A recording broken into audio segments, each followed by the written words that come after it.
Welcome back to my YouTube channel. My name is Karishma. तो आज हम एक बहुत ही इंपॉर्टेंट टॉपिक के बारे में बात कर रहे हैं जो chapter number 1 nature and significance of management class 12 business studies से रिलेट करता है। जैसा मैंने आपको बताया था कि हर वीक के लास्ट में एक या दो वीडियोस मैं आपको प्रोवाइड कराया करूँगी अपने यूट्यूब चैनल पे, जिससे आपको ये पता चलेगा कि कैसे एक कह सकते हैं रिवीजन हो सकता है और आपको आपके रिवीजन करने में आपको स्टार्टिंग से अपने बिजनेस स्टडीज़ के कोर्स को बेटर बनाने के लिए, स्ट्रॉन्ग बनाने के लिए ये वीडियोस आपको मे बी हेल्पफुल रहे। ओके, तो सबसे पहले आज हम बात करेंगे ऑब्जेक्टिव ऑफ मैनेजमेंट की। Okay, so what is the meaning of objective of management. जैसा कि हम सभी को पता है कि ऑब्जेक्टिव का मतलब क्या होता है, एंड रिजल्ट, किस उद्देश्य के लिए काम कर रहे हैं।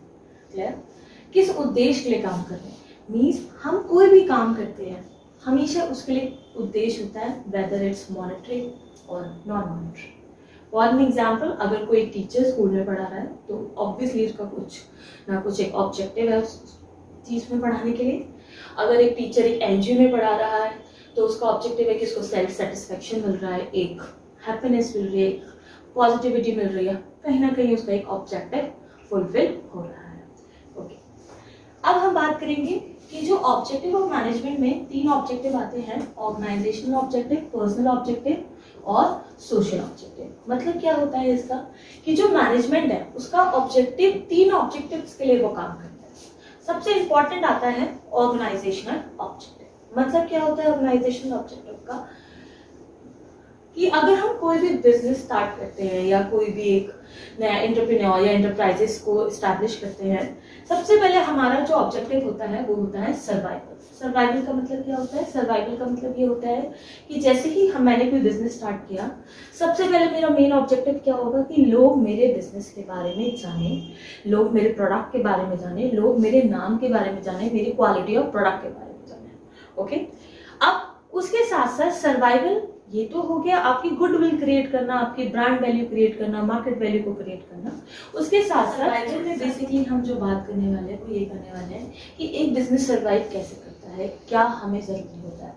कि अगर हमने कोई भी एक बिजनेस सेटअप किया, सपोज करो हमने कोई बिजनेस सेटअप किया एक्स, क्लियर, उसमें हमने इन्वेस्टमेंट किया ₹10 लाख का। उसमें हमने जो इन्वेस्टमेंट किया वो कितने का किया? ₹10 लाख का। आपका बिजनेस एटलीस्ट इतने पैसे कमाए कि जो कॉस्ट है, जो कैपिटल है, ये तो आपकी निकल है। ठीक है, that is known as survival. ठीक है, apart from telling about your product, आपको अपने प्रोडक्ट के बारे में बताना है, आपको अपनी मार्केटिंग स्ट्रैटेजी करनी है। सब चीज करने के साथ साथ आपको इस चीज का भी ध्यान रखना है कि आपका बिजनेस एटलीस्ट इतने पैसे कमाए कि जितना पैसा आपने उसमें लगाया हुआ है वो आपको वापस मिल जाए। ओके, नेक्स्ट हम बात करेंगे कि जैसे ही हम अपनी कैपिटल को राइज कर लेते हैं, मींस जो भी हमने इन्वेस्ट किया हुआ है बिजनेस में उसको हमें वापस पा लेते हैं। अब हम बात करेंगे प्रॉफिट की। प्रॉफिट का मतलब क्या होता है, कैसे होता है? सो प्रॉफिट का बेसिकली मतलब ये होता है कि जैसे ही आपने अपनी कैपिटल को राइज कर लिया, ओके, जैसे आपने क्या कर लिया, अपनी कैपिटल को क्या कर लिया, राइज कर लिया, तो अब नेक्स्ट काम क्या करेंगे is profit. Because why profit? Because profit is the only income source of a businessman. Okay, profit ही एक only source of income है business के लिए। So कोई भी business ज्यादा समय तक नहीं चल सकता है अगर वो business profit ना कमा रहा। Okay, next हम बात करेंगे कि जैसे ही हम प्रॉफिट को कमा लेते हैं, प्रॉफिट के बारे में जान लेते हैं, नेक्स्ट हम बात करेंगे दैट इज ग्रोथ। ग्रोथ का मतलब क्या होता है कि सबसे पहले आप अपनी कैपिटल को राइज करिए, अपने प्रोडक्ट के बारे में लोगों को बताइए, अपनी मार्केट वैल्यू क्रिएट करिए, गुडविल क्रिएट करिए। उसके बाद प्रॉफिट हम राइज करेंगे। प्रॉफिट कैसे राइज करेंगे कि once your product is known to public, जैसे ही आपके प्रोडक्ट के बारे में सभी को पता है, अब हम प्रॉफिट को राइज करेंगे।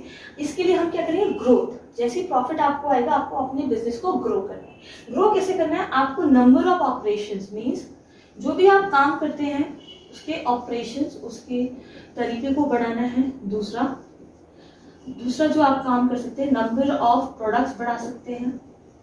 क्लियर? और नंबर ऑफ स्टोर्स, अगर आपकी कोई शॉप है या आपका कोई ब्रांड है, उसके बारे में, उसकी स्टोर वैल्यू और उसके बारे में लोगों को ज़्यादा से ज़्यादा बेहतर बता सकते हैं। तो ये सारी चीज़ें हम बात करेंगे, हमने बात करी in the case of organisational objective.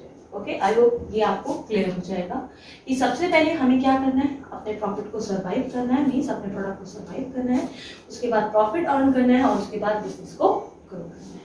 Next हम बात करेंगे पर्सनल ऑब्जेक्टिव की। पर्सनल ऑब्जेक्टिव का मतलब क्या होता है कि ये हमने जो भी बात करी एक ऑर्गेनाइजेशन के लिए, हमने ऑर्गेनाइजेशन के बेटरमेंट के लिए बात करी, ऑर्गेनाइजेशन की बेहतर के लिए बात करी। अब जो हम नेक्स्ट बात करेंगे वो बात करेंगे फेयर वेजेस एंड सैलरीज को लेकर। दूसरा ऑब्जेक्टिव जो पर्सनल ऑब्जेक्टिव होना चाहिए वो होना चाहिए कि फेयर वेजेस और सैलरीज प्रोवाइड की जाए। किसको? वर्कर्स को। सैलरीज प्रोवाइड करने के साथ साथ गुड वर्किंग कंडीशंस भी प्रोवाइड करें, मींस हेल्दी वर्किंग एनवायरनमेंट होना चाहिए, बेटर एनवायरनमेंट होना चाहिए जिसमें वर्कर्स अच्छे से अच्छा काम कर सकें।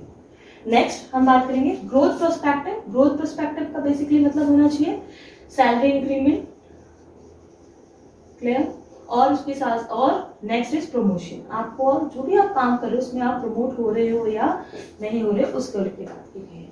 नेक्स्ट हम बात करेंगे stability and harmony of the organisation. मतलब क्या हुआ कि एक वर्कर्स को बेसिकली अपार्ट फ्रॉम सैलरी जो एक बहुत चीज इंपॉर्टेंट होती है दैट इज स्टेबिलिटी। एक ऑर्गेनाइजेशन उसको स्टेबिलिटी प्रोवाइड करना चाहिए और उसको एक इक्वलाइज इन्वायरमेंट ऑर्गेनाइजेशन में प्रोवाइड करना चाहिए। सो ये सारी बातें किस केस में आती है? पर्सनल ऑब्जेक्टिव के केस में।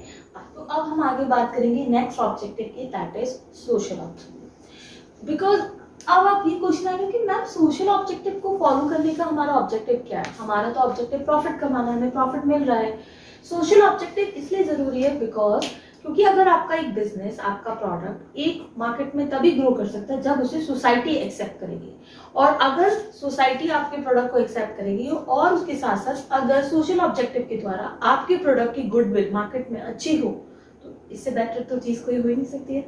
इसीलिए जो लास्ट ऑब्जेक्टिव जो होता है वो ये होता है कि हमें जो भी मेथड ऑफ प्रोडक्शन करना चाहिए वो eco friendly method of production करना चाहिए।